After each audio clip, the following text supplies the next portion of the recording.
Space Cowboy Books presents Simultaneous Times, a science and speculative fiction podcast. Short stories to stir the imagination by contemporary authors.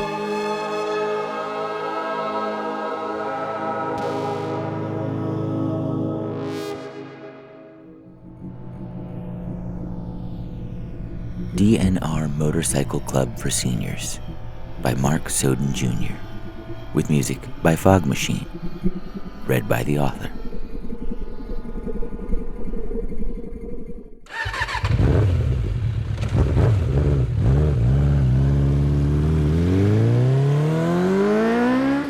As an effort to thwart the rapacious behavior of the medical industry, a small group of still ambulatory senior citizens formed the DNR Motorcycle Club for Seniors.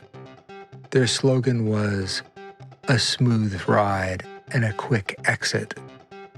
Membership was free and open to anyone 70 years old or older, and the terminally ill of all ages.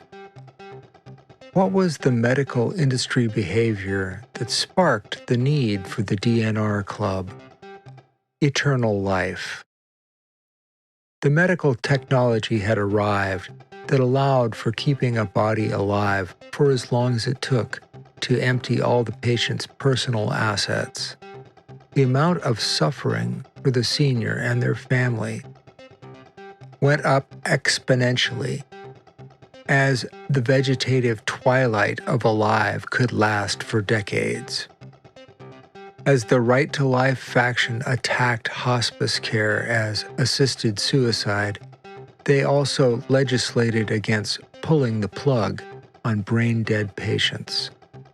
So if you had the misfortune of being old and relatively healthy, you could go to a hospital for whatever minor procedure, and after that procedure be put in a medical coma to recover and never leave the hospital. The public outcry was loud and consistent.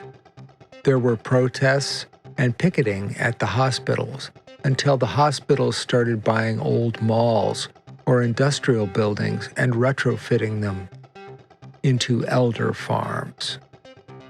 The hospital annexes would hold the bodies until the assets were drained. Then there would be an equipment malfunction. Out of this untenable situation, a miracle occurred. While riding his Harley in the hills, Chet Williams had a heart attack. No big surprise there. He was packing 300 pounds.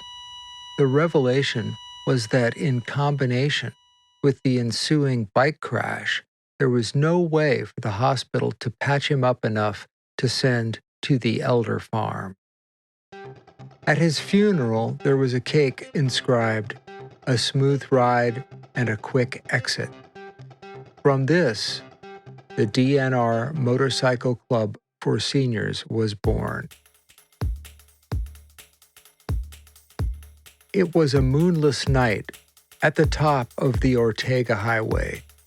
A small group of riders was assembling on the side of the road. The bikes were a mishmash of types, styles, and eras. The only common denominator was two wheels. From the Honda Trail 90, possibly the ugliest motorcycle made, to an ancient Suzuki two-stroke, loud, smelly, and no longer legal. Some of the bikes had been decorated with slogans. "Fuck healthcare," and "Take this to the elder farm, asshole." There were some subtle historical references as well.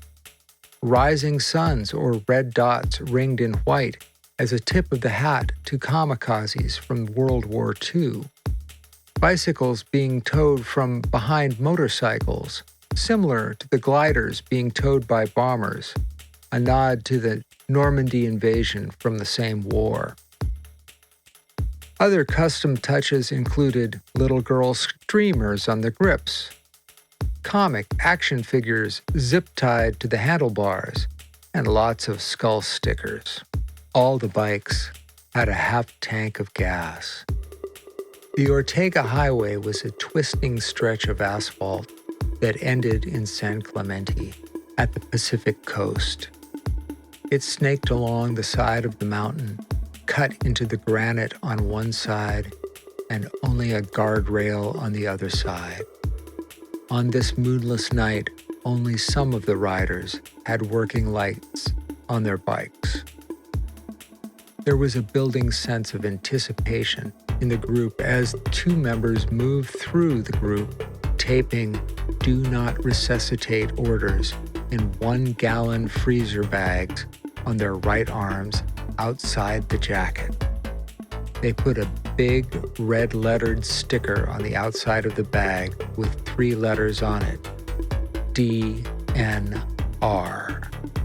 They taped it on with clear box tape, dispensed from a box gun-style tape dispenser. Clearly not the first time they had done this.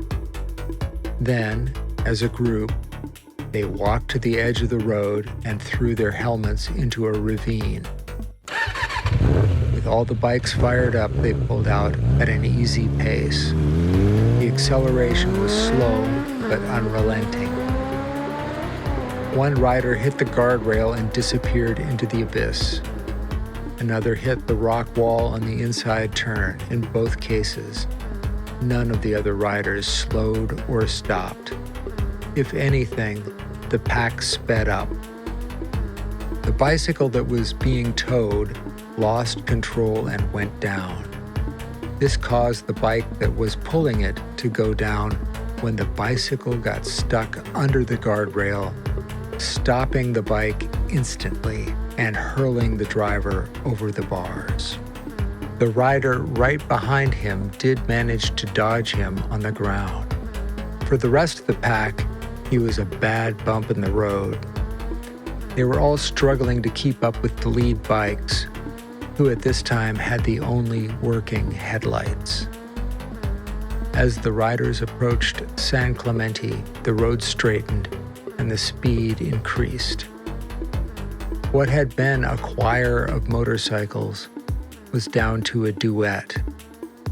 When they finally stopped at the beach to watch the sunrise, only the 2 riders with tape guns remained. They would meet again on the next moonless night.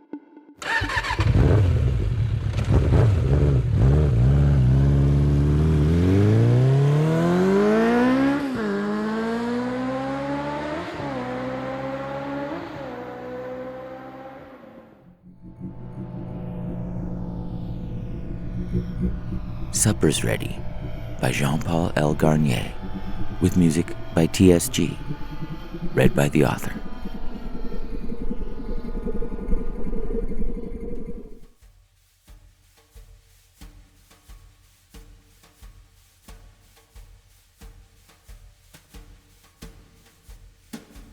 You've heard of those no-light dinners? You know, where you eat in the dark and can't see each other? It's supposed to be one of those great first date ideas where you don't judge each other on looks. As if judging each other by the noises you make while eating is better. So I'd made the mistake of setting up something like that for the diplomats visiting the space station. All being different species with different eating habits, I was worried when the brass sent down the tubes that I would have to host a dinner party for all of the emissaries visiting. I tried to tell them that my job wasn't to entertain. I had a station to run, for God's sake. But they didn't care. If relations didn't stay good, then my job would be irrelevant anyway. No trade relations, no trade. I reluctantly agreed and silently cursed them. Someone up there must have it out for me.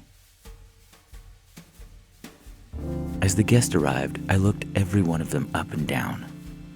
All those different physiologies, many of them clearly offensive to the other guests. These kind of meetups were uncommon, and now I knew why. It was one thing talking to an 8-foot slug, but watching one eat?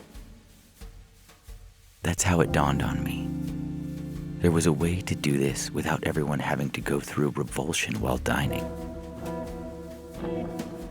Our tech department had outshined all of the other departments recently by creating a pill that would temporarily make the one who swallowed it invisible. That thing would barely hit the stomach before kicking in, and oh boy was it weird to see someone disappear before your eyes. You'd see right through them, but that wasn't really what was happening. Somehow, it did something to the way cells interacted with light around them. Don't really get it myself, but I'm an administrator, not a science guy. Anyway, I thought it might be a novel way to get around having to watch each other eat, and judging each other in whatever way that was going to happen. So as my guest rolled into the mess, I did my best to pitch the idea. Welcome, everyone. It's a great honor to have so many dignified guests with us tonight. And as a special treat, I'd like to roll out one of our new developments. One we think you all will be interested in, and we hope to share the benefits with you. The pitch went fairly well. I heard a few interested grumbles from the crowd, and no one seemed offended outright, at least as far as I could tell. Different species don't really have the same types of facial expressions, and some have no faces at all. It's definitely one of the many barriers to interspecies communication. Again, I wondered why they would put someone like me in charge of this gathering. Everyone lined up and took their pill. A few absorbed it into their orifices, others ingested it in ways I didn't understand. The boys in the lab assured me that it would be safe for any physiology, and I sure hoped that they were right. It was no time for guinea pigs, human or otherwise. One by one, they vanished, typically in the order that they had been lined up in. But it took longer with a few of them, which made me worry. I could hear everyone take their seats, and a few of them I could smell. But other than that, the room appeared empty.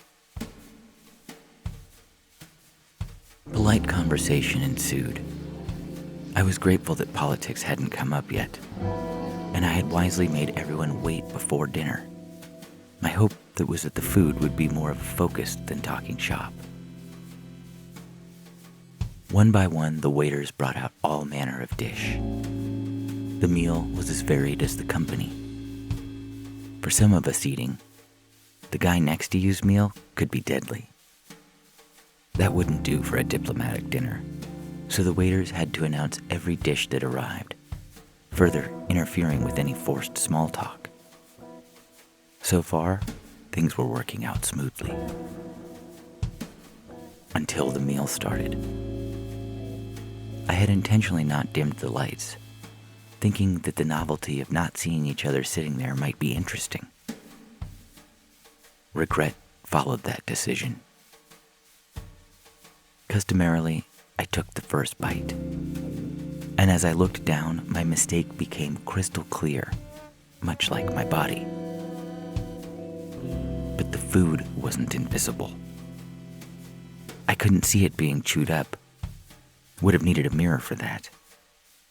But I watched the smashed up food slide down my esophagus and plop down into my stomach like shit working its way back up.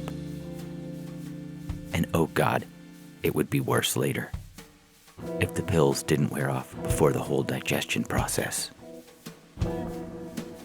Some of the guests seemed amused by this. But again, laughter and most vocal expressions vary pretty widely between species. They all started eating. It was gruesome. It was terrible. It was everything I had hoped it wouldn't be. Damn my stupid idea. Watching the inner workings of various species was infinitely more horror show than whatever social faux pas I thought I was avoiding. And of course, there was no muting the sounds. Most humans don't make the loveliest sounds while eating, and as for my alien companions, I could only guess what they thought. but the symphony of chewing and swallowing was enough to make the food come back up. And that was all before watching the food go down in so many different ways. I rang for the waiter, desperately sweating and trying to stifle my nausea. Fortunately, or not, I wasn't the one to flash first. But once it got started, that purplish blue fountain of a jet that erupted out of the guy at the end of the table, it clearly wasn't going to stop. The sickness spread, and with it all the sounds became more grotesque, as well as the smells. The miasma was enough to cause nausea, and a negative feedback loop began to develop. It was a complete disaster, but I couldn't think of anything to fix the situation while I was too busy being sick. An empty room with sick flying everywhere. It was surreal. And sick led to sick. Maybe I should have turned the lights off after all. Next time, God forbid, I'll have to go with one of those dark dinners.